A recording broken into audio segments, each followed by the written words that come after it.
Salut à tous. 2 caractères de votre foi que vous devez connaître afin de produire des résultats avec votre foi. À tout de suite.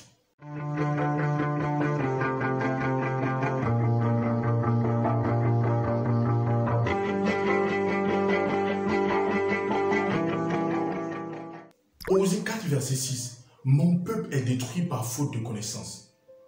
Le Seigneur dit son peuple est détruit par faute de connaissance, par manque de connaissance et non par manque de foi. Et tout enfant de Dieu, tous ceux qui sont en Christ ont la foi.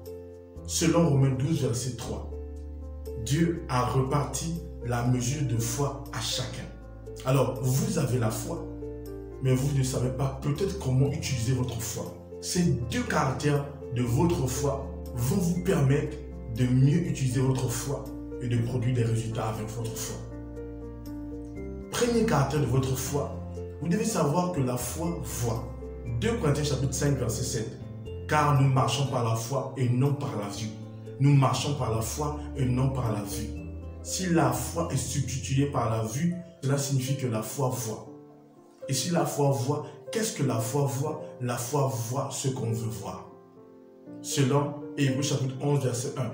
Or, la foi est une ferme assurance des choses qu'on espère. Les choses qu'on espère, c'est les choses qu'on veut voir. Alors, la foi voit les choses qu'on espère. Ouais, et les choses qu'on espère, c'est les choses qu'on veut voir. Alors, comment voir les choses qu'on espère? C'est par votre imagination. Vous imaginez ces choses que vous voulez voir. Ça a toujours été comme ça, c'est comme ça que vous fonctionnez. Vous imaginez ce que vous voulez. Vous imaginez ce que vous espérez. Donc, la foi voit à travers les yeux de votre imagination. Vous espérez quelque chose, vous voyez cette chose par votre imagination. C'est ça, voir avec votre foi. Voir avec les yeux de votre foi. C'est pourquoi le Seigneur, avant de bénir Abraham, avant qu'Abraham ne puisse être le père de la multitude, le Seigneur a d'abord permis à Abraham d'imaginer qu'il était le père d'une multitude.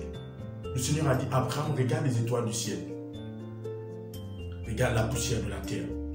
Regarde là, le sable au bord de la mer. Voici comment sera ta postérité. Alors Abraham a attrapé cette image et à chaque fois il imaginait cela. Il disait, waouh, voici comment sera ma postérité. Abraham qui est appelé le père de la foi. Donc la foi voit. Premier caractère. Deuxième caractère, la foi vocalise. La foi parle. Alors qu'est-ce que la foi vocalise? La foi vocalise ce qu'elle voit. Pour le cas d'Abraham, Dieu ne l'a pas seulement permis d'imaginer, permis de voir par sa foi, mais Dieu l'a aussi amené à vocaliser ce qu'il voyait. Abraham voyait qu'il était le père d'une multitude, mais Abraham devait vocaliser. Et pour cela, Dieu a dû changer son nom de Abraham en Abraham. Abraham qui signifie le père d'une multitude. Donc c'était une vocalisation forte. On demande comment tu t'appelles. Il dit, je m'appelle Abraham, le père d'une multitude. Ce qui signifie le père d'une multitude. Donc il vocalisait ce qu'il avait vu. À chaque fois qu'on l'appelait, il a même permis à son entourage de vocaliser ce qu'il avait vu. Donc la foi vocalise. Autre chose aussi, si vous priez pour quelqu'un afin qu'il soit guéri, dès que vous avez prié, la personne est guérie. Mais pour cela, vous devez vocaliser ce que vous avez vu. Vous le voyez être guéri, vous devez vocaliser. Vous dites, tu es guéri. Vous ne dites pas que tu vas guérir. Vous le dites, tu es guéri. C'est ça, vocaliser votre foi. Autre chose aussi, à propos de la vocalisation de la foi. La foi parle. La foi parle à tout et non de tout. La foi parle à tout. La foi ne parle pas de tout, mais la foi parle à tout. Et durant la vie du Seigneur Jésus-Christ, le Seigneur Jésus-Christ nous l'a prouvé. Il a maudit le figuier. Il parle aux esprits.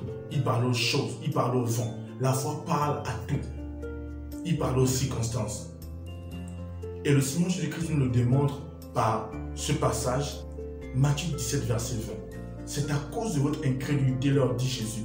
Je vous le dis en vérité, si vous avez de la foi comme un grain de sénévé, vous diriez à cette montagne, transporte-toi d'ici, là, et elle se transporterait. Rien ne vous serait impossible. Une fois de plus, le Seigneur montre que la foi parle. La foi parle à tout. Et souvenez-vous ce que j'ai dit au début. Le Seigneur dit, si vous avez la foi comme un grain de sénévé.